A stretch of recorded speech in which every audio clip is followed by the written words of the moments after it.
All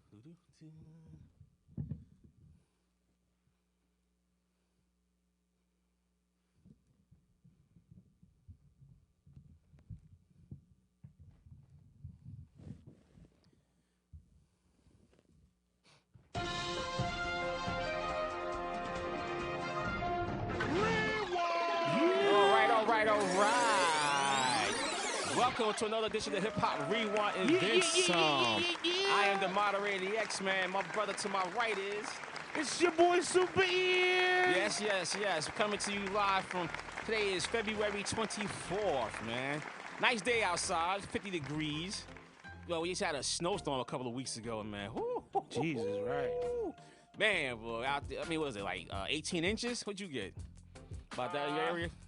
I know I was blocked in for like 3 days. Oh, bro. 3 days, man? I don't know what they were doing in the North Ward, but them trucks was not getting out there and plowing them snow. Oh, it's not good. It's not good. I was stuck, man. I was like, fuck, man. I missed like a day or two of work. Get out, man. You really couldn't get out. Wow. Up. Man, well, that's tragic, man. But how's your few days weekend been? How's it been getting, brother? Good? I mean, it's been pretty good. You know what I'm saying? Just staying busy. Couple work I got to do for some new clients. So that's what's up. What's up? Know. The engineer all-star Supaears. Yeah. Oh man, listen, it's been crazy hectic going on with the weather, man. You know, in Texas, got hit with a cold blast, man.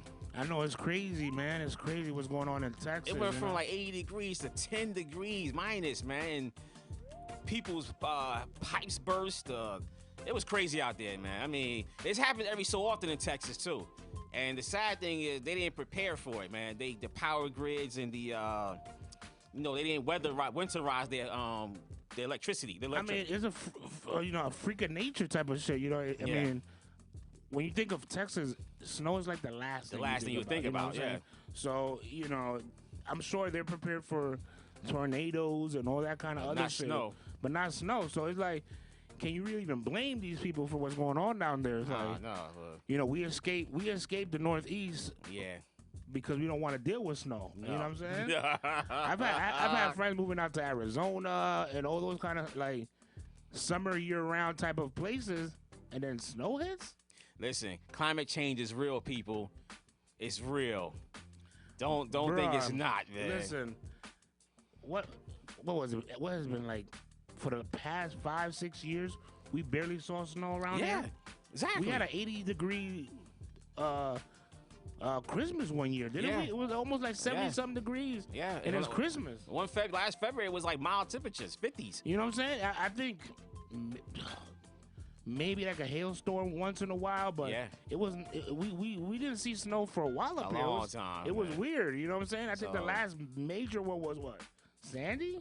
Yeah, that was the last major storm. And was that even snow? Well, yeah, it was snow because. No, it was more rain. It was a lot of rain and wind. But we had a snowstorm. Last time we had a real snowstorm was like 7 years ago. Right. It snowed like 3-4 times within 2 weeks. Yeah, absolutely. And I think that was it. So, you know what I'm saying? I don't know what's going on a global scale, but I mean, it seems like. Serious, that global warming, though, man. It's serious. Snow came back to us, and I don't think no one's happy about it. No, because I'm getting too old to be shoveling, bro. I'm invested in a snowblower next year, man. I can't do this no more, man. We ain't moving to Florida. Florida came to us. Yeah, exactly, man. But, you know, I didn't want to make fun. Like, we had this snowstorm. A lot of my friends that live out in Texas was like posting pictures like sunny days over there. So when they got flipped, but it was so devastation. I was like, you know what? I'm not even gonna come at y'all, man. Nah, I mean, listen, we still got a snowstorm coming. I think we got another one coming in a day or two from now. A Saturday, I think we have it's another gonna rain. I think more. I hope so. I'm done, man. Gosh, I'm done, yo. Yeah, well, but the funny thing about Texas, man, your favorite senator, Ted Cruz, jumped ship and went to Mexico, leaving his constituents wondering, why are you leaving us? Is that really a big deal? I mean, it don't look good. I mean, I guess, but I mean, is it really a big deal? They made it a big deal, but it looks bad though. Look, they made it a big deal. Obviously, like you said, they had to make it a big deal. Like, in all honesty, like, I'm sure that trip was already pre-planned. Actually, what he said his daughter wanted to go. Yeah, but I'm sure it wasn't like a spur of the moment, like, oh, it's snowing, let's just go to Mexico. That's what it looked like, man. Like, but you know what I'm saying? For the most part, it's like like I said, something that the last time a snowstorm hit Texas was like 1917 or something like that. Yeah. It's been forever. The reason why they came at him like that, though, because it happened in another state, and I don't know the politician who did the same thing. He criticized them for leaving like that. And so it's like, okay, he did the exact. Now you're doing the same thing. Like now, like, come on, dude. Like, really? Politicians are a bunch of hypocrites, man. Pretty much, man. You know what I'm saying? Like, this is all a game. It's a distraction. Honestly, like, we're not talking about how much Nancy Pelosi knew about the riots in January 6th, which is something they're being investigated now. Why ain't no one talking about that? But everybody knew about it because why is no one talking about Cuomo and the elderly being killed? You know what I'm saying? They're coming at it now, but everything is Ted Cruz. But speaking about Pelosi, though, I watched them at MSNBC this morning. They were talking about it. They saying like it was out there that these guys was planning this on the internet. Absolutely. And then what happened? The federal police asked for more help. And they didn't get it. He didn't get it. Who's in charge of giving them more help? Donald Trump. Nah, that's what I'm. He's the president. Nah, but when it comes to Washington D.C., well, they would say it's like you see how every state has a governor. Right. All right. For Washington D.C., the governor of Washington D.C. technically is Nancy Pelosi. No, it's some lady, I thought. There's a mayor. There's a mayor. Right, there's a mayor. Oh. But the governor. Oh, never knew that. Whoa. The governor is Nancy Pelosi. Wow, I never knew that. But that's what I'm saying. We don't know shit like this. Snap. And we be like, oh, well, it's Donald Trump. I just learned something new, man. That's crazy. Exactly. So I just want to make sure. Because the mayor called for the backup for National Guard. They said they told the FBI and all that, but they ignored it, though. But that's what I'm saying. There's a final say. The reason our government is set up the way it is that no one branch of government has all the power. You know what I'm saying? It was set up like that. The Constitution was set up like that. Right. So no one branch of power. Everything can't be Donald Trump because obviously there's rules and chains of command within Washington D.C., which is not even a state. It's not even. No, it's not. It's a district. Like I mean, whatever it's that one means. Strip. You ever been there? It's like one strip. That's it. That's it. It's like one strip. You got the monument, you got Lincoln Memorial, and then you got the Capitol, and then that's Most of Washington D.C. is like it's like right into Virginia and whatever bordering states are. So you know what I'm saying. So but I must say this though, they got the most cleanest train station I ever been on, brother. I never, bro. I'm not sure, bro. I mean, the city as a whole, I think is pretty clean. Because when I've been down there, I didn't see a piece of crumbled paper on the platform. I didn't see no garbage, homelessness, no raggles, no hagglers, nothing, bro. Hey, it's pure. It was so clean. I was like, I can live down here. I don't know. I mean, I'm just being exaggerating, but doesn't have the most healthiest history. But I mean, I never saw Tracy clean. I've been to L.A. and other places. Wasn't it the mayor, the old mayor of Washington D.C. got caught on crack or something like that? Marion Barry, yeah.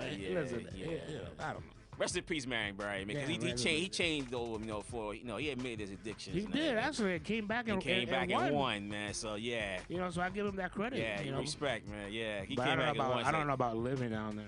No, I was about the train station living down there. That's how clean it was, man. I mean, it was, bro, it was clean. Let me rent out a room on the train station platform. I mean, I was not exaggerating, bro. I was on the train station like, I've never been on that. Because I always go to the city like, they train stations is horrible. You got Mickey Mouse, you got Ben running around, man, eating pizza right there on the steps, man. I mean, the rats look at you like, man, what you doing here? Like, where you going? I'm going on 33rd. Where you getting off at? You know what I'm saying? Rats be right there, man. Yeah. Yo, you got $1? I'm hungry. You know what I'm saying? Like, damn. The rats are asking for $1. Yeah, man. Well, I got to start the show today with something that bizarre me. I was reading on the internet. And, it's kind of funny. It's kind of funny what the internet, stuff be on the internet before it be on the news, days or later on the news. And it be on social media early. I'm like, man. Because even my mother be like, you heard about something? Like, yeah, I heard that last week. I saw it on the internet, on Google, on my Google News timeline. Oh, my, you just catching that? You just catching that, yeah. But it's a brother, man. The nation's oldest juvenile was released from prison. Wow. At 83 years old. What did he go in for? Robbery and allegedly murder. He's 15 years old at the time. But he didn't want to come out. He was up for parole.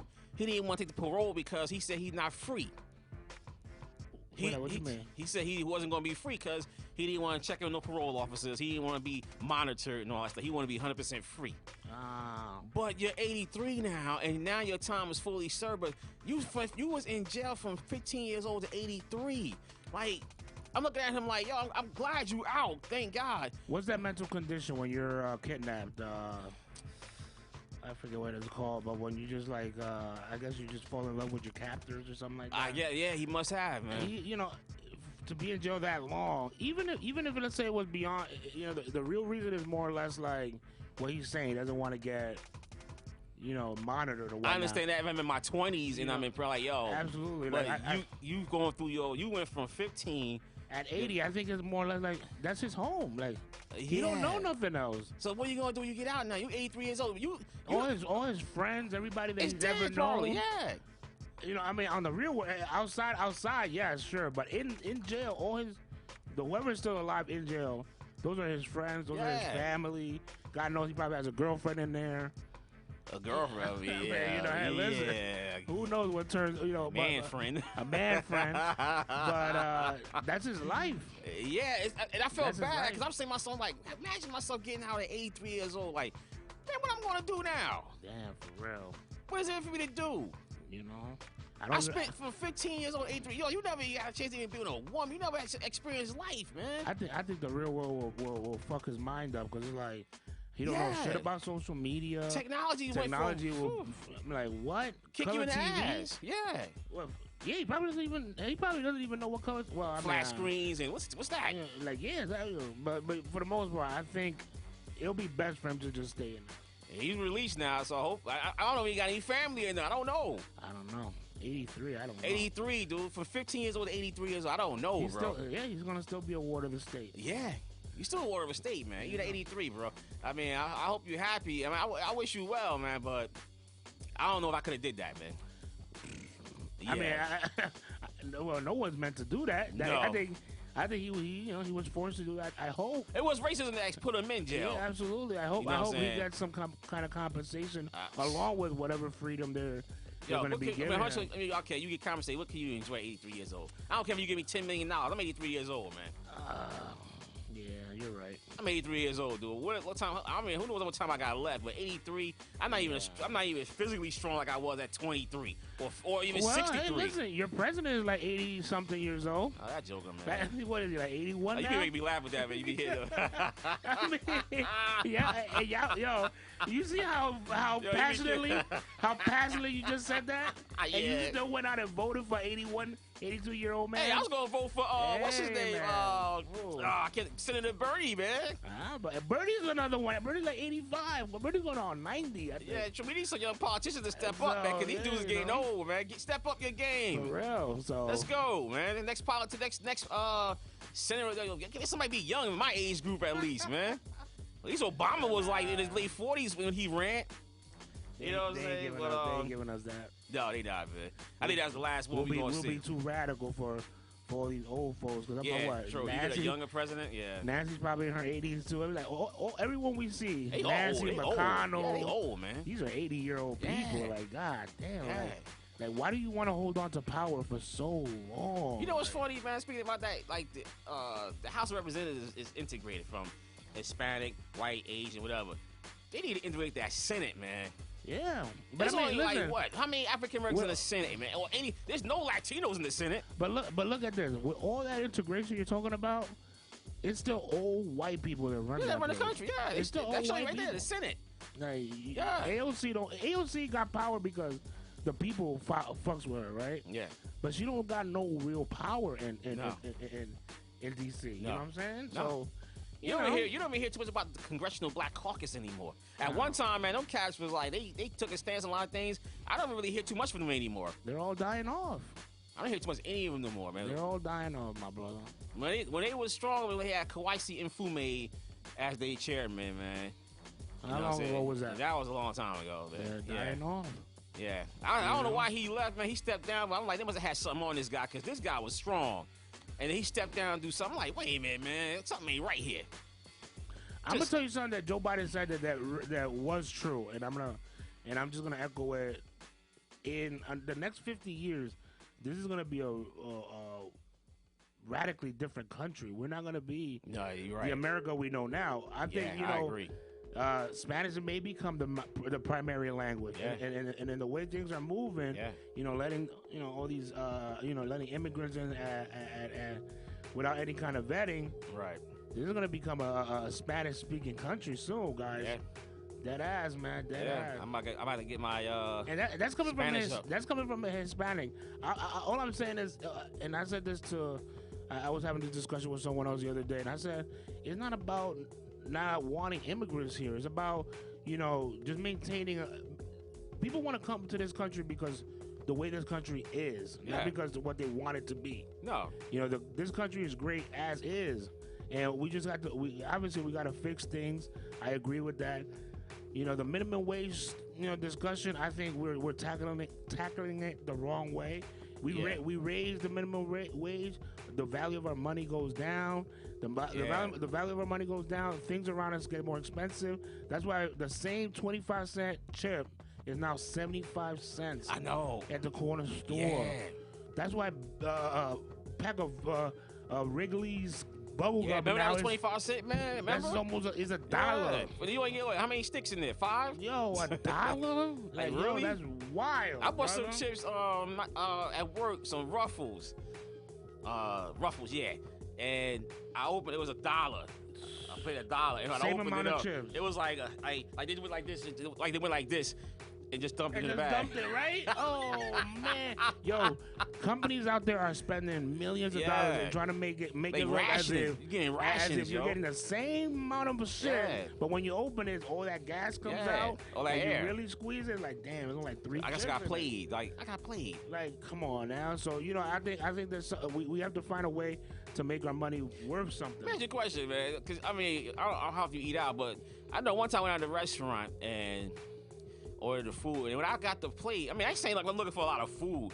When I saw the plate, I was like, is it, man? They selling smaller portions now, man. Nah, it's smaller, bro. It's smaller for a bigger price, though. Like that's why I stopped eating Applebee's a while back. Applebee's, I think they count every grain of rice they put on your plate. They sit there and be like, wait. That's too much. That's too much. It's 20 for 20, but that's way too much for money. Take some of that off. So yeah, for real. You know what I'm saying? So, that's crazy, man. But yo, I don't know if you noticed, I don't know if you heard. I think it was like yesterday or a day before that, McDonald's had a sale like 4 Big Macs for $4. What? I was like, what? I was late on it. I was like, what? I know they got a 2 Filet-O-Fish now for I don't know, $2, $4. It's something like that. They got a sale on Filet-O-Fish now. What? Yeah, they got a sale on Filet-O-Fish right now. Crazy?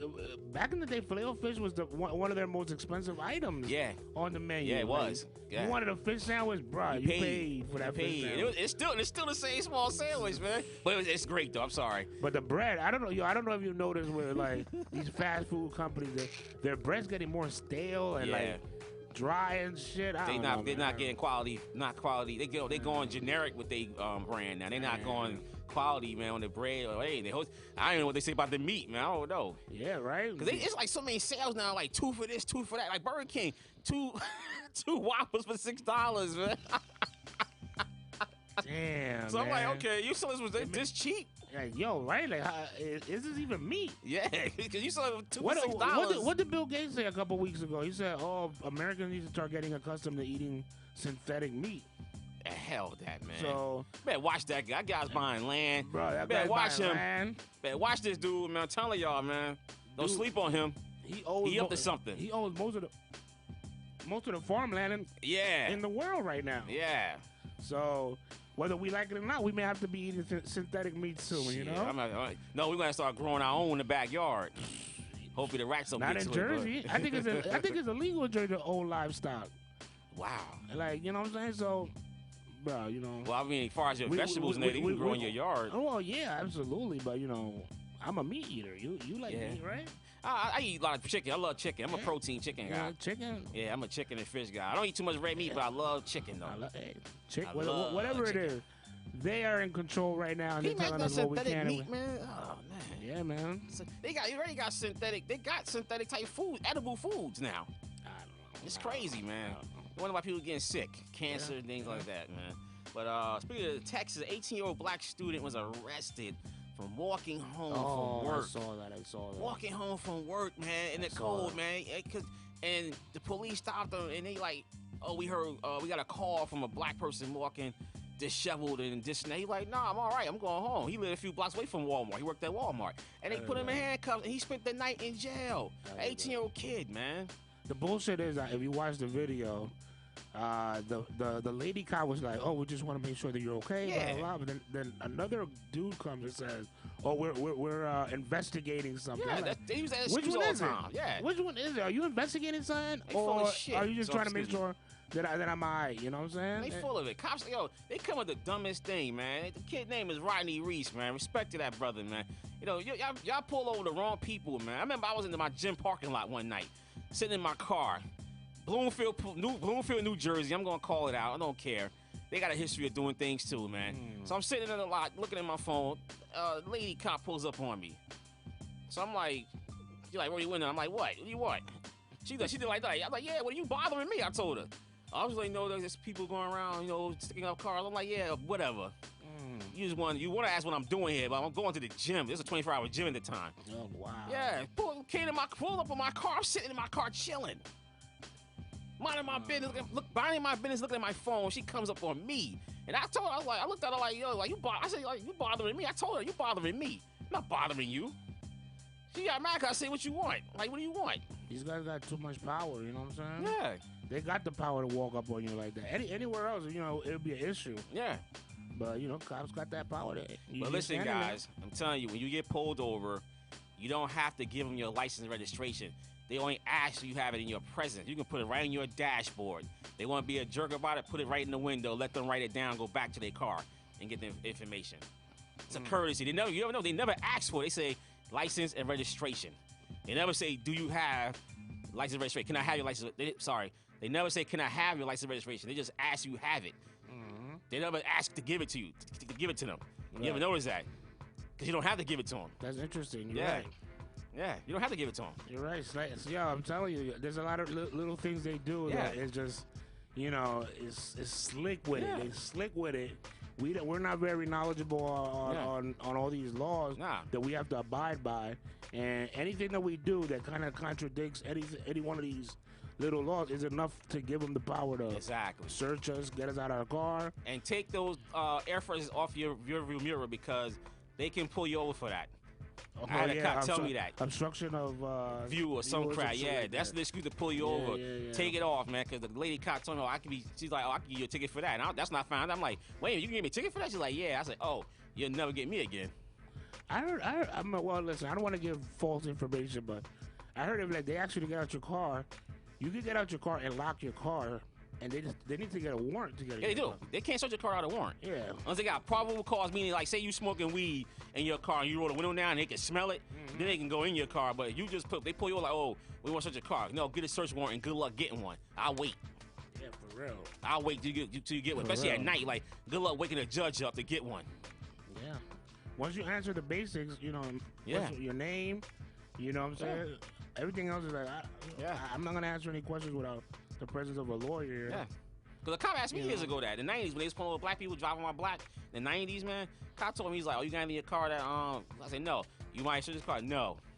Yeah. No, you're not searching my car. Yeah. No. I told him right in his face, no. What are you going to say? Because I already knew you got to get a warrant if you want to search my car. And it was like 3 in the morning I got off work. And I was like, I'm looking at him like, good luck getting, you're going to do it. Good luck finding a judge to wake up to sign that warrant. Good luck. Word. You know, it's 3 o'clock in the morning, so I already know you're not going to go out and do that. Word.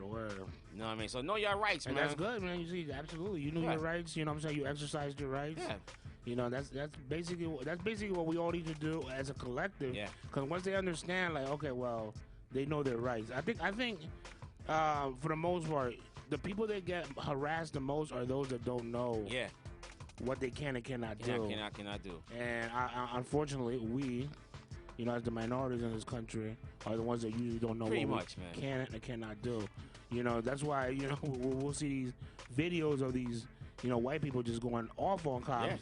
Because to some degree, you're bothering me. You're coming into my space. Yeah, you're coming to my space. You know what I'm saying? So, yo, to prove my point, I tell you about it. If you want to prove you want to show that how racist police are, go to traffic court.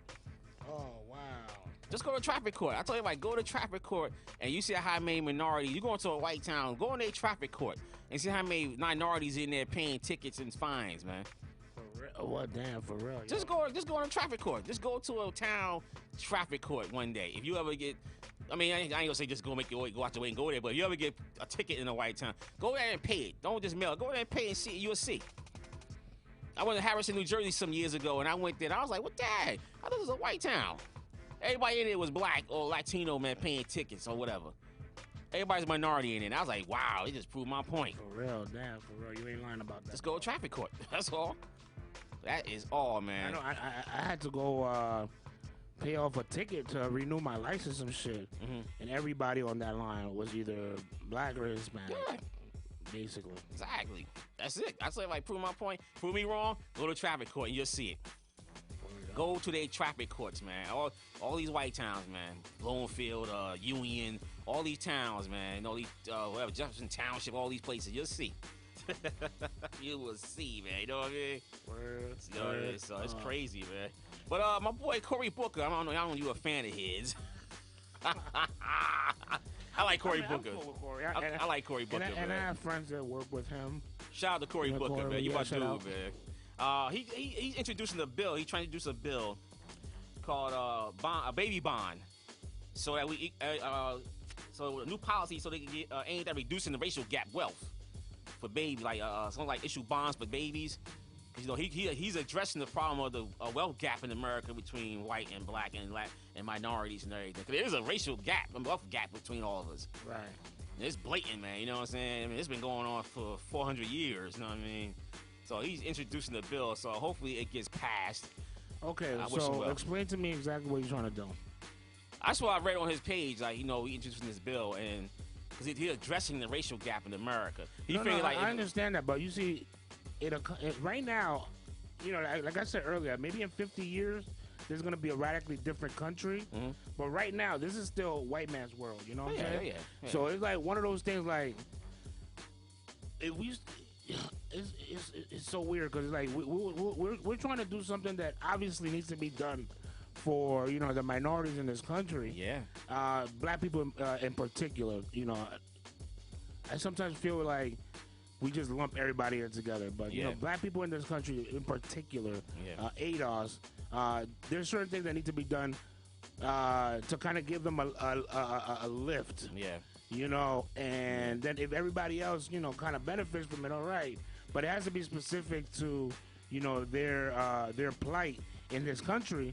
And like I said, this is a white man's world. So it's like if I say, oh well, I'm gonna give every new black born baby, what, $1,000 bond? Yeah.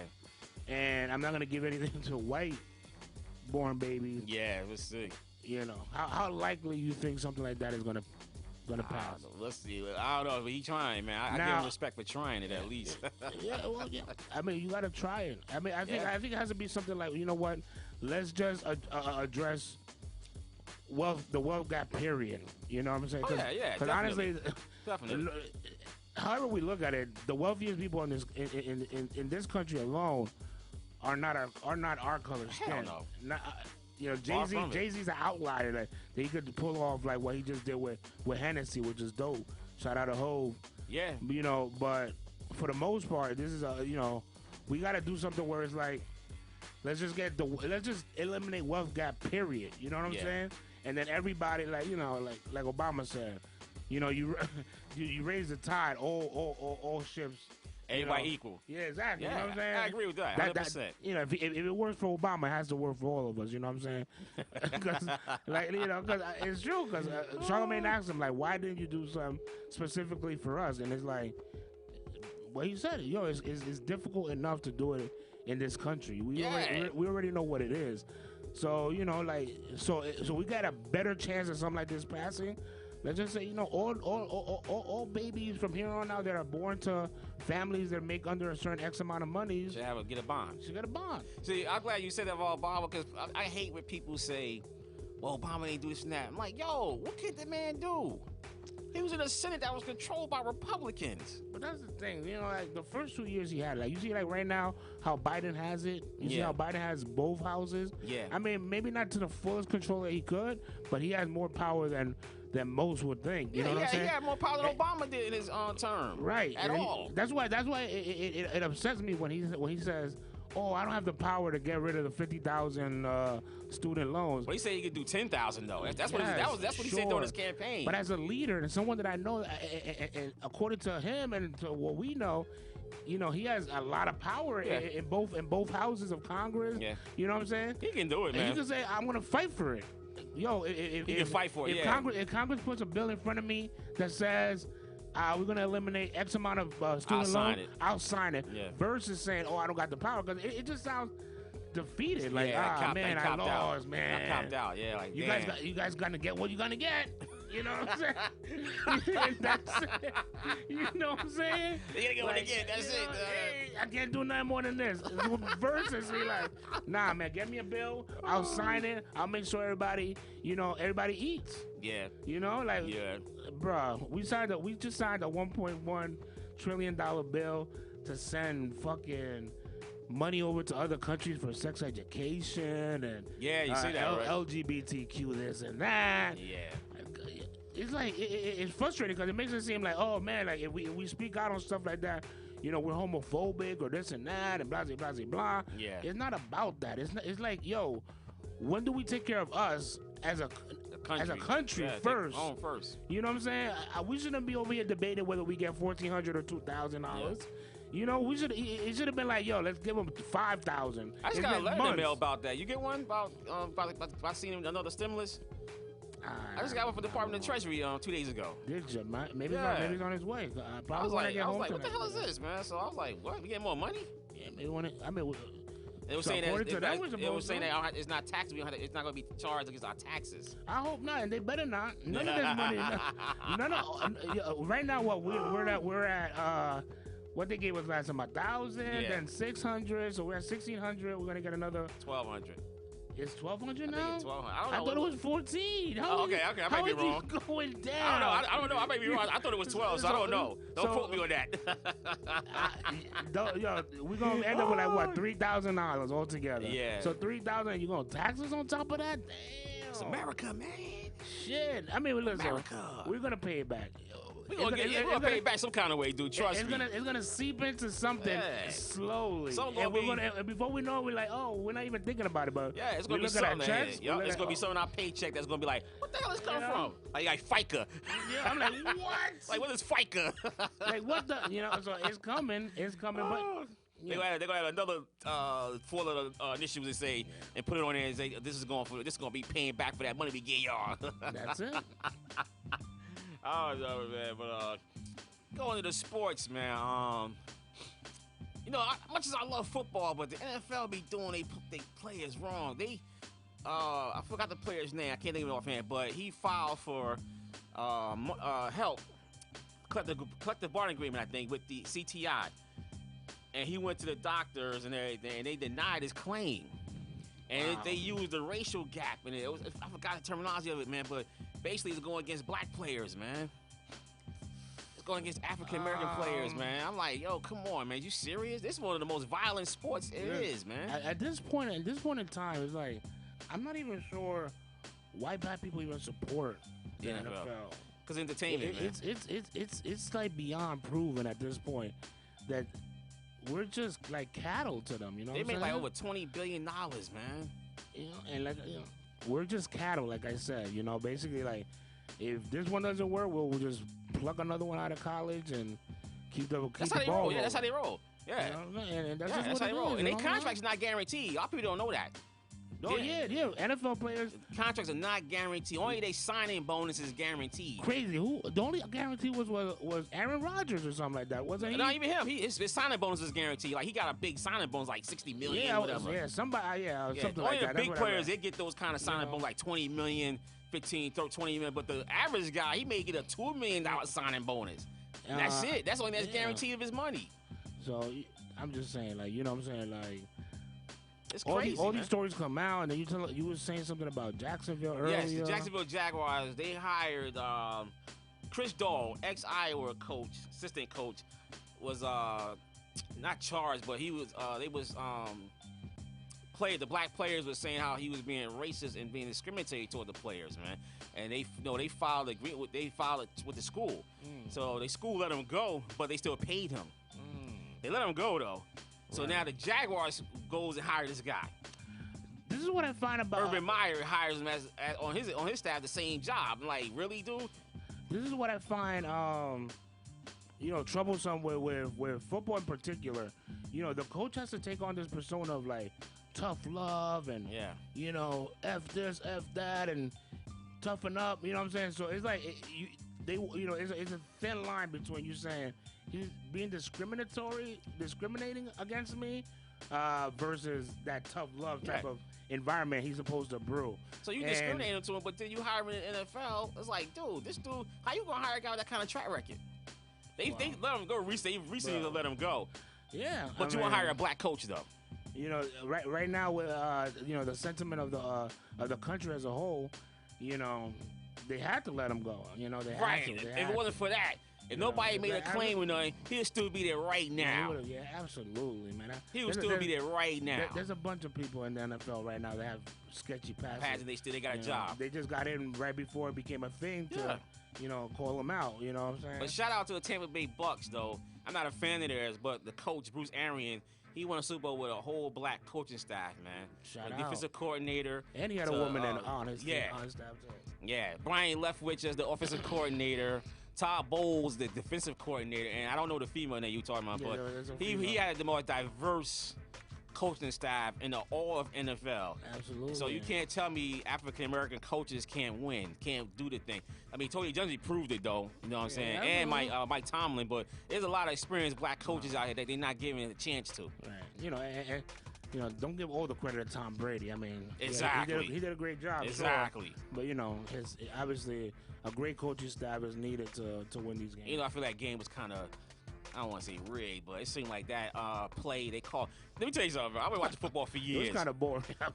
True, but it was a play before halftime. Tampa Bay is going to kick the field goal. And the score was at that time maybe 10-6 or something like that. They called offsides on the field goal. I was like, I never seen that call. A lot of players always use one lines off a little offside because you want to block the field goal. Right. They called offsides, and they gave them the penalty in the first down, and they scored. And that's it. That game is over because that changed the whole momentum of the game, man. I couldn't believe it, man. Couldn't believe it, man. But black coaches exist, and black coaches are good. Give him a chance. Like Deion Sanders, he's coaching collegiate football now. He got his first win the other day. Word on. Congratulations to you, Deion Sanders. Word on. Congratulations, brother. Like I always say, like I say to my daughter, I say, you want to earn it. You know what I'm saying? Don't ask. Handouts are cool. Like if it's needed. Right. But if there's an opportunity for you to go out there and earn your keep, it's better because it's yours. No one can take that from you. You know what I'm saying? And like I was, I've been having these conversations now that we're talking about this stuff. Like when these corporations jump on board for these social movements, right? My fear is that these things become a fad. You know what I'm saying? Exactly. So it's cool right now. Let's get the black person in front. You know what I'm saying? And then once that marketing cycle dies down and they move on, then we don't have to do it anymore. And then they go and lean back on the fact like, oh well, we did it, right? We did it. We had black people in our commercials. Are we cool? I got a question for you, man. What they gonna do when the Black Lives Matter paint fades away on the street? Are they gonna go repaint it, or are they just gonna let it fade out? I always say every time I ride down these streets that have Black Lives Matter on the streets in the towns, and I'm like, when this paint fades, eventually gonna fade as time wears on. I say, are they gonna replace it? Are they gonna renew the paint? Or are they just gonna let it wash away? That's a good question. Yes. I don't think they're gonna repaint it. I don't think so either. It's gonna be faded, and it is what it is. It is what it is. And then like once everybody just forgets about it, they'll repave the streets, and it is what it is. That is what it is. That's like the Bachelor TV show. I don't watch that crap. You know what I'm saying? Because I know it's still how you can find love on TV anyway. But it's been on for 22 years, and it's always been a white. Till now, because of the George Floyd situation and the Trump situation, now we have a black bachelor. I wonder how long that's going to last, man. You know what I'm saying? No. I don't know. I'm the same way too. Yeah, I don't watch that shit, so I don't know exactly. So it's trash to me, man. But I know my girl talks about it, but I'm like, okay. So it's trash to me, man. I just like, but the fact is, a lot of things they did, man, because of what happened with George Floyd, which I'm happy for. But are you going to keep it going? Right. Are you going to keep it going? That's what I'm saying. Is it just a fad for the entertainment industry to do this or not? Is it a fad or you going to keep it going? That's the thing, man. Like, you know what I'm saying? Like, because once it's yours, like, listen, LeBron James, Michael Jordan, they go out there and win their championships. Yeah. It's their championship. It's a championship, man. You can't take that away from them. But, you know what I'm saying? But if an honorary award because, you know, you did something for the black community, and then that's it. That's it, basically. We move on. Okay, we did it. You can't say we didn't. Yeah. You know what I'm saying? It's terrible, man. I think about that every day, man. I'm like,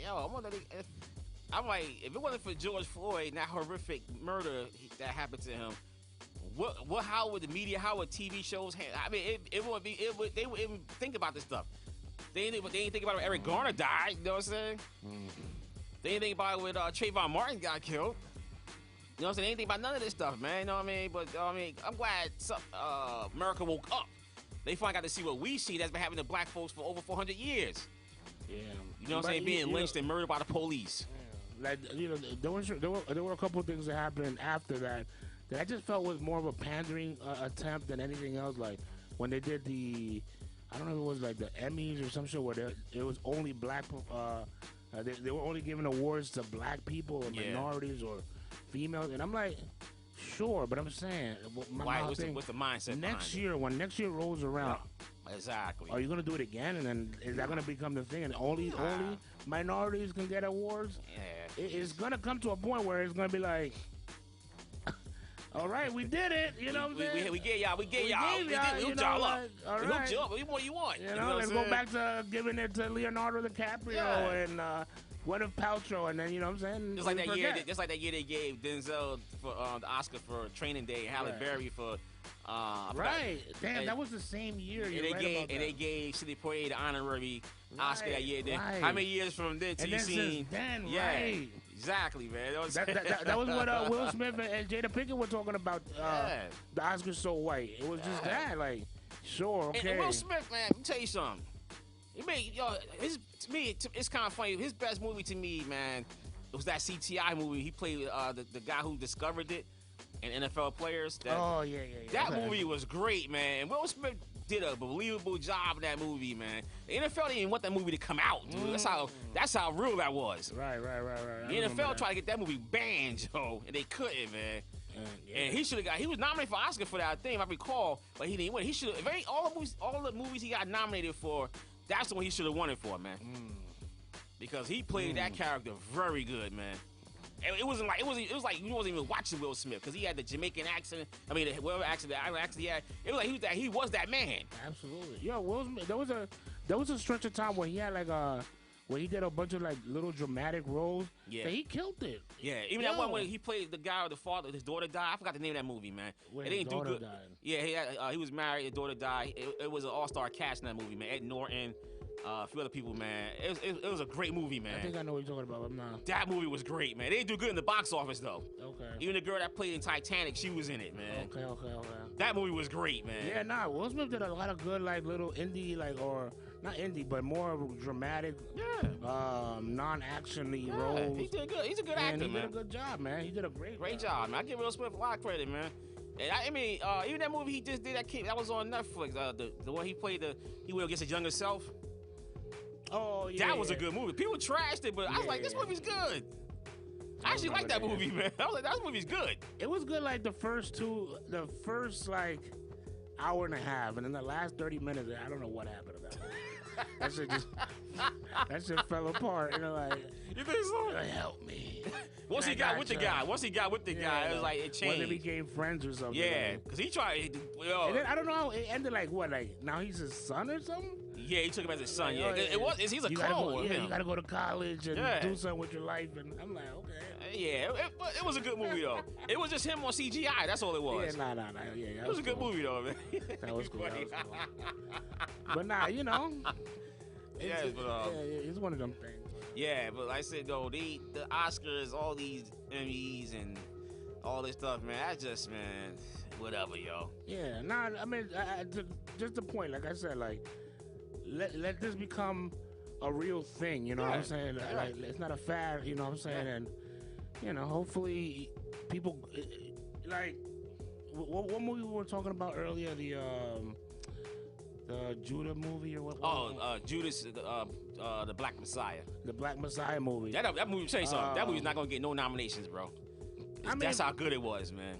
Sure, but I'm saying we know that the movie is an awesome movie, and everybody who acted in it did a great job, right? Great job, brother. So those, you know, we want these actors to get their award because they deserve it. Yeah. Or at least put them in the conversation. Yeah. You know what I'm saying? It's one of those things like, just put us in the conversation, and then from there, we'll get to where we gotta go. Because one thing I've seen and I've experienced about, you know, our community is that once we get into the conversation, usually we dominate the conversation, man. We become the conversation. Word. You know, so just let us be in the conversation, and we'll earn our awards. You know. Yeah, and stop giving the awards to movies about slavery, man. I get tired of that now, man. You know what I'm saying? 100 Years a Slave and all the movies, man. Like, get out of here, man. Let's make get it for a nice love story, black love story, man, or a comedy or something, man. Let Cleopatra be a chocolate chick, you know, real sexy. She is chocolate, man. Chocolate, you know. I'm saying. Not Elizabeth Taylor, you know. In the movies, yeah. Let her be chocolate, sexy, you know what I'm saying? You ever watch that, man? The old Cleopatra movie, Elizabeth Taylor. It's like everybody's. I'm not being racist, but everybody's white in Egypt. You're in the middle of Egypt, and everybody's like crystal clear white. Like, that's crazy. It's like, yo, like really? That's crazy. I've been to Egypt, man. It's like 100 degrees out there, man. Like the controversy with Little Mermaid. I'm like, yo, you got the mermaid in the middle of the tropical, the tropics and stuff. And you telling me because he's a dark skin, or not even like the shorty's like the caramel skin. Yeah. You guys are gonna go crazy over that because y'all so stuck on this white idea of Little Mermaid. Yeah. But see, that makes more sense to me for her to be caramel. Yeah. That makes more sense to me to be caramel. And I told somebody else, I'm like, yo, if any superhero is to be race bent and it will make sense to me, it's like Superman. Yeah. Superman should be black. Yeah. Like, I never understood that. Like, a guy who gets his powers from the sun. Yes. Yeah. And is a white guy. Kick of Krypton, yeah. You know what I'm saying? From another planet at all places. Yeah, that's maybe that's just me. Maybe that's just me. I didn't think about that, man. Yeah, that's true. You get power from the sun with these crispy, like that paper towel right there. So yeah, not even a tan white man. Not even. Not even I don't even think Superman could get a tan. Yeah. So. Yeah, but, hey, let me tell you something. If he can get a tan, I mean, he got some melanin in him. They would wish. He had They would wish. Yo. Let me tell you something. It's off the subject about that, but I was on vacation, and like people don't like us, man. You know what I mean? They don't like us, but then when they out on the vacations, they sitting out in that sun trying to get like me. You know what I'm saying? I'm on the deck one day doing a morning jog, and I'm seeing these cats, man, out there bare-chested and everything, oiling up, man. I'll cover it because the sun was killing me. I was walking through my power wall like, it's hot out here. I about to hood up like, damn, it's hot out this wall. It's like caking me. And I'm looking at them, man. I'm like, so I started laughing. And they looking at me, why this joker walking? Every time he came around, he laughing at us. Because I'm like, yo, hate us. You hate us. You hate black people, but you wanna get dark like me, though. You want this darkness. You want this darkness, but you hate you hate me in my world, man. Why? Because when they get home, they start peeling. Yeah. That skin starts to peel. They look reptilian. Yeah. I'm telling you, man. Melanin don't crack, baby. We don't crack, man. Them motherfuckers be looking reptilian when they start peeling and skin starts falling off. Start looking red and flaky. Yeah, so you know it is what it is. You know what I'm saying? Yeah, it is what it is. You know, man. You know, we're not racist, so don't label us racist. We just saying what's real is real. You know what I mean? No disrespect to other people. I know it's real, man. You know what I mean? So in music, dude, Lauryn Hill Miseducation, one of the greatest albums of all time. Absolutely. Hit diamond status. Absolutely. Shout out Lauryn Hill. With Diamond, man. That was a great album, though. Absolutely. And that album still rocks today, man. One of the best classics. And I'm going to say she put out a couple other stuff, but that's only, she only really put one album out. Technically, she only put one album out. One. And she's still torn up the string for that one album, man. She's considered one of the greatest female rappers off of just one album. Yeah, one album. She had bars. One album. Yeah. Damn. Yeah, she had bars. Lauryn got bars, man. I saw some shit where they were breaking down the the meaning of the lyrics to her first single, the bum bum bum bum. What was the name of that? Oh, that girl, you know you better watch out. Yo, that was a bad video too. The intricacies of how she was like breaking shit down for men and women, and how she was being very everything had like a double meaning to it. It was amazing. Like I never heard it like that. Too in Islam. Being a Muslim, when she said something about the jinn, I was like, oh, it caught my ear. Like the intelligence in her rhymes, like wow. She had the split screen like of today at that time when she did this on of the '60s, man. Right.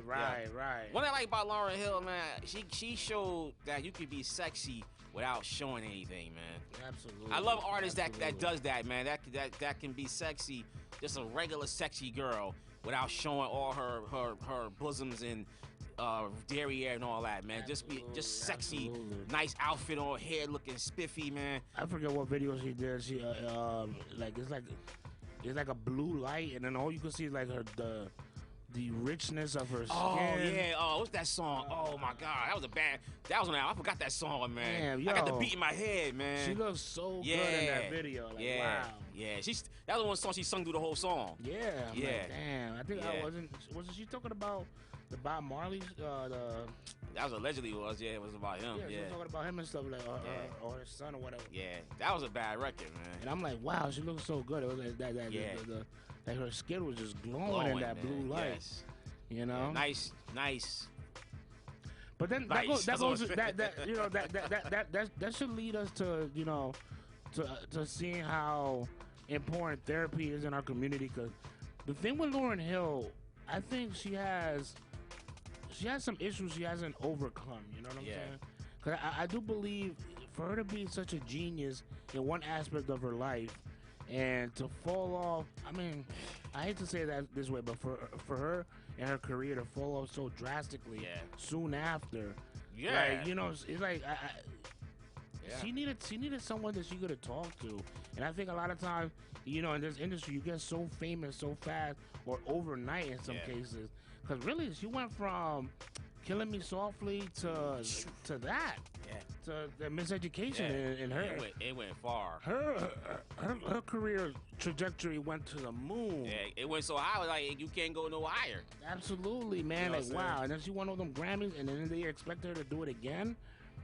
She needed a moment to like really absorb and catch up to where she was in her life. Yeah. And I don't think she ever got that chance. And obviously she had all the personal issues that she was going through that I don't think she ever really got over. That's when you pour out in your music, man. You know what I'm saying? That's when you regroup and be like, you know what? Yeah, but I think some people are stronger than others. Some people, all they need is the music to get that pain and that suffering off their chest. Yeah. Other people actually need someone to guide them, hold their hand. Yeah, and I think they were young too. She young when she came out. And that happened. Absolutely. I don't know like what her life was prior to that. I don't know what her family life was like, and I'm assuming that it must have been a pretty decent life. Because from what I understand, the Fugees formed in college, and it wasn't like these were like knucklehead kids. You know what I'm saying? I think the most extreme was probably Praz, but even then, from what I understand, he was a college kid. Yeah. So, I mean, I don't know. What you gonna do? We need therapy. I've seen it myself with my own two eyes, working at some of these elementary schools in Newark, in particular. You know what I'm saying? These kids, a lot is thrown on their shoulders at a very young age. Yeah. And because we as adults, we have to deal with our own lives, and we have to, hustle that 9 to 5 in many cases to make sure that, You know, our world doesn't crumble. Word. But then that kid, sometimes that kid is not in our own family, but that neighbor, that neighbor's kid who's growing up with a mom that probably doesn't even think about his feelings or her feelings, right. And they grow up into this world careless, heartless, emotionless. That's a tough one. You run into somebody that's like emotionless and heartless, man. No compassion. I'm telling you. Man, you run into a person like that, man. I don't ever run into a person like that, man. Bro, listen, I could tell you, I've seen kids, and I'm talking about maybe like 5th graders, that when you sit down and talk to them and kind of get a glimpse into their life, you know, my dad died, my mom died, I'm growing up with my grandma. My grandma's too old to really take care of me. Yeah. I could come home at whatever time I want. Yeah, and you know what I'm saying? That's deep, man. I don't got no curfew. The next thing you know, I got some girl pregnant. Yeah. I'm like, what? Yeah. Really? Like, yeah. And I'm like, what are you gonna do? I don't know. These are kids. They don't know what to do. No guidance. Nobody to guide them. You know, so They need more boys and girl clubs and community centers, man. When I was growing up, they had a lot of that stuff, man, but they defunded all those things as I got older, man. You know what I mean? I think they did that for a reason, too. Because you had a lot of organizations out here, man, the government had sponsored years ago. And I said they just axed them off, man. Right. But I'm saying, look, going back to that movie we were talking, the Black Messiah movie. Yeah. It was about the Black Panthers, correct? Fred Hampton. Right. Now, I wasn't talking to them. I was watching something on YouTube about it, and it was like the real core message of that movie was like how his organization got infiltrated. Yeah. And how easy it was, and all this and all that. And I'm like, you know, our people every time we try to do something for ourselves, some outside force. Judas they always get in. You know what I'm saying? It comes and destroys us. And this guy, he got in. That's why Jesus was black, y'all. Yeah. I'm telling you right now. It was a funny thing. I'm talking about that. You know, this just came out about Malcolm X, about the FBI and everything. I already knew that anyway years ago. But the New York cop that was his head of security on his deathbed wrote a letter about that. And he was on a documentary of Malcolm years ago called Malcolm Make It Plain. He said that back then. He said he thought when he was at the Audubon Ballroom, he said it was like a dry run for the assassination. Wow. You know what I mean? He put in his letters, man. They read it.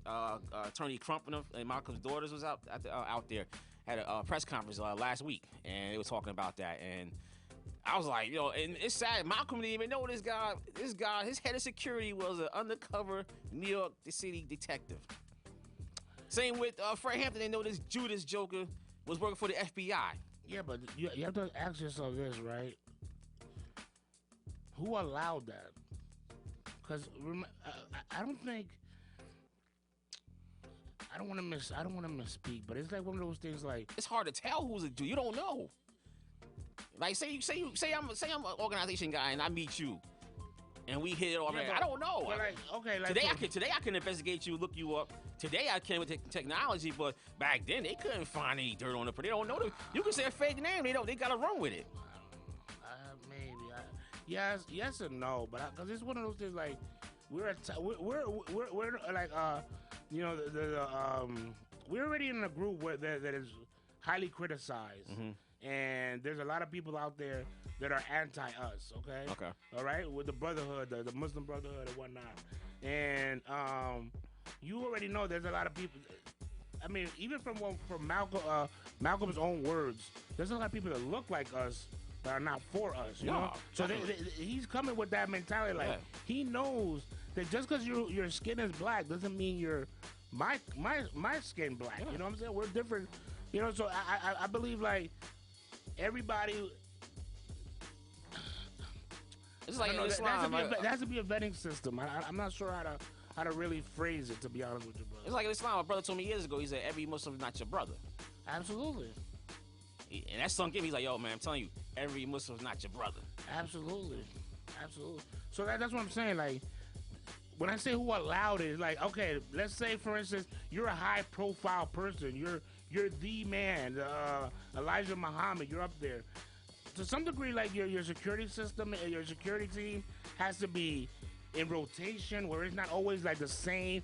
No one gets too comfortable next to the main guy. You know what I'm saying? I got you. Even in the Secret Service, every so often they switch around guards. So it's like no one ever feel like, oh, well, because once there's that one comfortable dude, he has so much power, really. Yeah. You know what I'm saying? Like the secretary. Everybody says, if you want to really get into the boss, you go through the secretary. You know what I'm saying? Yeah. So it's like, where is that vetting system that constantly keeps things in rotation within such a high? I guess they didn't know. They didn't try because they were so busy. So that's why I asked. That's why I said somebody had to allow that to happen. Because the FBI was so bad, that damn J. Edgar Hoover. They were so bad, they were sending letters to the other gang. Because this brother, Fred Hampton, man, this dude brought poor white folks together, and blacks and Latinos together, man. And this guy wanted him dead, man, Hoover, because he got parole denied, so he had to go back to jail. Hoover told that dude, the officer, no. Eldridge Cleaver left the country. He became popular. This one became popular. Everybody became popular. No, we ain't gonna do that with this guy. We gonna make sure he don't survive.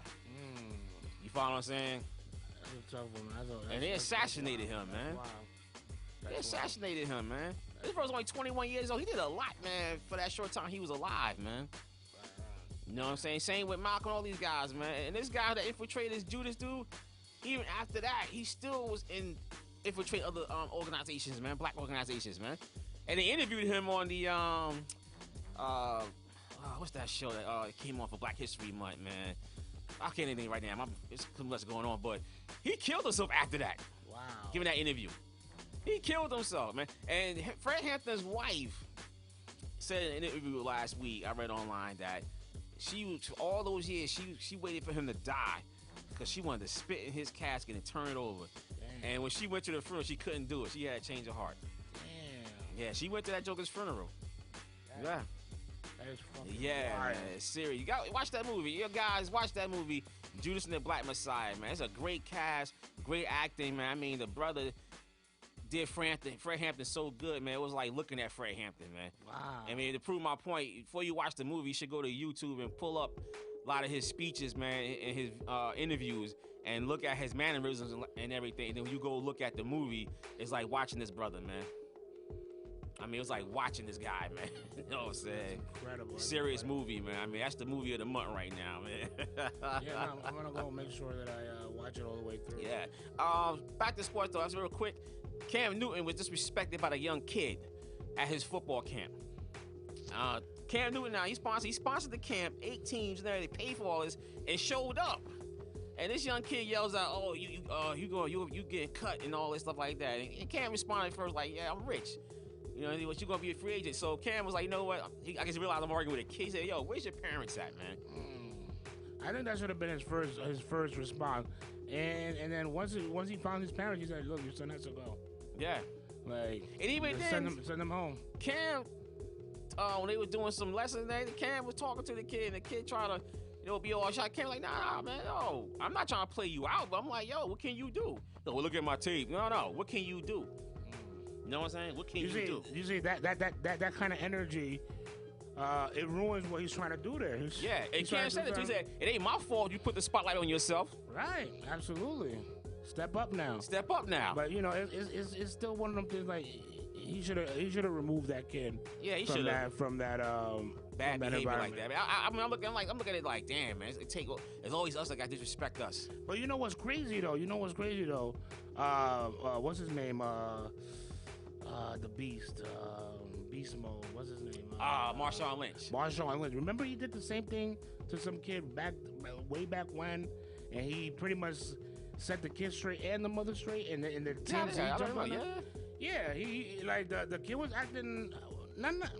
It wasn't the kid necessarily. It was the parent. Okay. You know what I'm saying? Marshall was doing a thing with the kids and whatnot. The mother came. "I don't like the way you're acting with my child," or whatever the kids with. Marshall pretty much pulled her off the field and said, "Listen, you can leave. Yeah, you can just go. You know what I'm saying? I'm not here to argue with you. Yeah. I'm doing this out of, my time. My time. Yeah, like, I don't have to do this, but I want to do this. Yeah. And you go bothering me. Exactly. And he got criticized for it because I guess she was a white lady, black dude. You know what it is. But I'm not surprised. It was a black. We would never heard of it. And the thing is, he was like, I don't want to argue with you. Is his father here? And he said it several times. The lady was like, what does his father have to be here? Have to do anything with it? Well, okay, fine. So I guess I'm going to have to deal with you. You know what I'm saying? Yeah, another Karen. And so here we go. I'm going to talk to you like I'm going to talk to anybody else. Your son is being this and that. He ain't hustling as hard as he has to hustle. You acting the way you acting, you guys could both get out of here. Yeah. And I agreed with him. Yeah. I'm like, hey, these guys, these athletes, man, they put their time and energy into these camps. And I said, and they show up. And the ones that, because some don't show up. Absolutely. They sponsor the camps, but they don't show up. Absolutely. So you get a guy who comes to the camp, take the time, and then you're going to disrespect the guy. It's like, hey, you know what, you can go. But yeah, I wish he would have done that from the rib. Like, I think his instincts, man.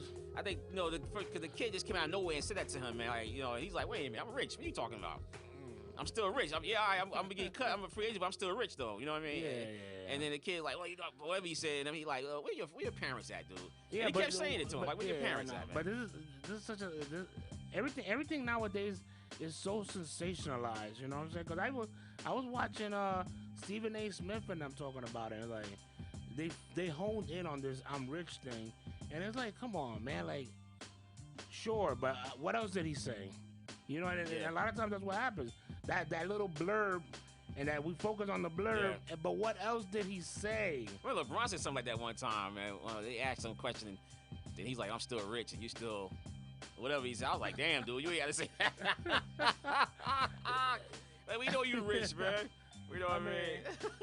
But hey, listen, that goes to show you some athletes got that kind of leeway where they ain't gonna crush LeBron. Nah, because but Cam Newton, they gonna you haven't done anything lately that. Hey, look, that dude, man. Let me tell you something. I'm not a Carolina Panthers fan, like I'm a Giant fan, but I watched Cam Newton. That brother always came, man. He was an MVP. Mm-hmm. He won a national championship. Mm-hmm. The brother always came to play. Always can't play till he got injury prone, man. Because like it happened because he always will run the ball. So it happens with the game. It's a violent sport. So if you're a quarterback, you take off. Absolutely. Now you free for all now. And he was a runner, right? And he was a runner, so he would get hit a lot. So the injury taking over, man. He's still a good quarterback to me, I think. But I don't know if he'll be a good starter. Now I don't know. But I still respect the brother, man. You know what I'm saying? And I'm gonna just say another thing too about black quarterbacks real quick. Dak Prescott, Dallas Cowboy. I'm not a fan of the Cowboys, but he's a black athlete, and he's up for free agency now. Okay. And a lot of people be like, "Oh, well, he's not worth the money." I'm like, every time a black quarterback comes up for free agency, and he deserves some amount of money. Now you want to critique him, but when Kirk Cousins and all these other guys, quarterbacks, that's terrible.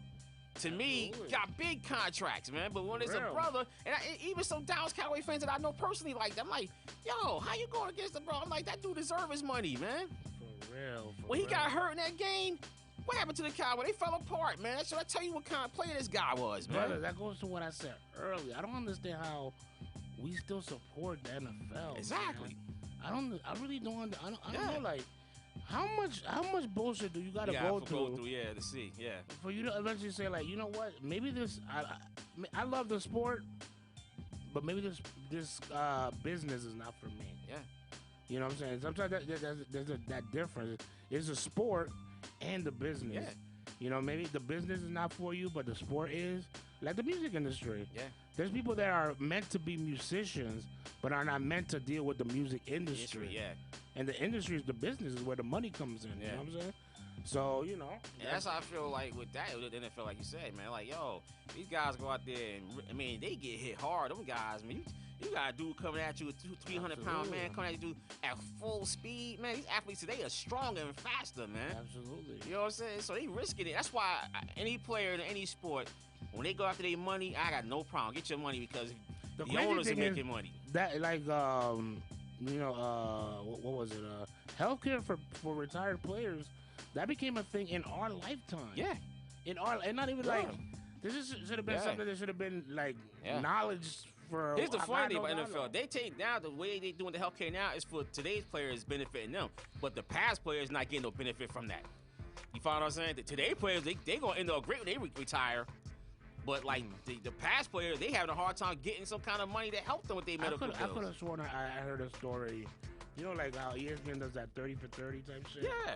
I could have sworn I saw one where they said, like, they started some kind of fund for old school players. Yeah, they started. Because they had no choice, man. Yeah, I'm not sure. I mean, don't quote me, but I could have sworn I did see something. I think they went in front of Congress with that that. That's why. Absolutely. Yeah. And that's when they started with they started remodifying the helmets. Yeah, they had to, man. Or the padding and stuff. The Senate Commission had a hearing on that stuff, man. Yeah.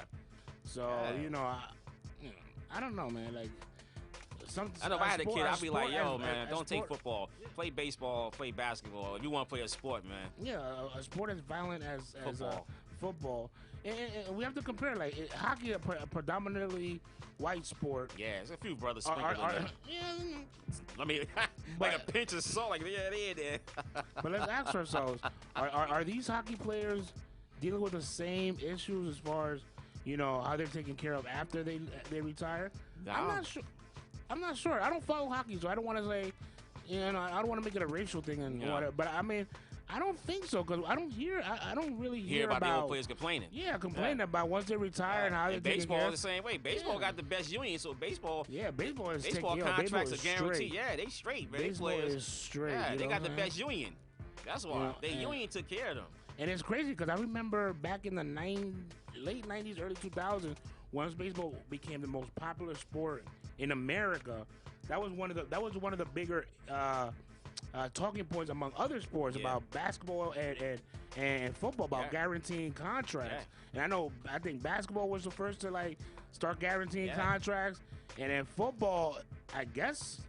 It's paper money. It's paper money. Yeah, you said something about bonuses guaranteed. That's only guaranteed a bonus. But say I own the Giants. I say, we're gonna sign Juan Supaears for a $100 million contract, but only $40 million is guaranteed. Yeah. That's it, yo. Rest of that is paper. Yeah. It's like paper, yo. You better hope. Oh man, so you gotta hit these milestones. You better, man. But this is the part of the show, man. It's a sad part of the show. It's the in memoriam part. We lost a lot of people within this 2 months, man. You know what I'm saying? We lost Miss Cecily Tyson, man. You know what I mean? And we lost Hammering Hank Aaron. You know what I mean? One of the great home run kings in baseball, man. We lost actor Christopher Plummer. He's one of my favorite actors, man. Christopher Plummer, man. Matter of fact, you ever watch Malcolm X when he was going against the Reverend in the jail? And he was calling him Satan. That guy, Christopher Plummer, great actor, man. He's like, it's Satan. Hey, we lost Larry Flint, man. I mean, everybody had an uncle who had Penthouse magazine in the bathroom somewhere. Oh shit! Larry Flint, man. Yeah. Dustin Diamond, man. Screech, man. Saved by the Bell, man. Passed away, man. Yeah, man. For real. Yeah, bro. Yeah, man. Yo, I was watching. I was watching something on TV about that. Something about they wanted to do a Saved by the Bell reunion. Yeah, he wasn't even invited, man. And he wasn't invited. Now all of a sudden the cast is all sad about it. Yeah, they wasn't sad when they got the call to go and to get their money. Yeah, for real. Right? They ain't say, they ain't go. Oh, we ain't gonna do it without Screech. We ain't gonna do it. Right? They ain't protest. Nobody stood up for that. Yeah, nobody stood up for my man. They took their money and ran, yo. So yeah, y'all can kick rocks, man. Cast. We lost Prince Marky D, man, just last week, man, the Fat Boys, man. Wow. And he had the show on Rock the Bells radio, man. And he produced Mary J. Blige, Real Love, man. He produced a lot of joints, man. I was watching a couple clips of him, man. That dude had hella energy, man. Yeah. Hella energy. Yeah. Wow, strong. His voice was so strong. Very strong, man. Fat Boys, them brothers they had bars, man. They had hits they had a string of hits, man, on Cats, man. They was rocking it. Disco 3, you know what I'm saying? Rest in peace to Buffy, too, man. He's been gone the longest, man, you know what I mean? But the one that hit hardest, man, because I love this group, man, coming up, man, is Ecstasy of Houdini, man. Yo, everybody loved Houdini, man, because he had the Zorro hat, man. Yo. Yeah, absolutely. Yo, Ecstasy, man, you know.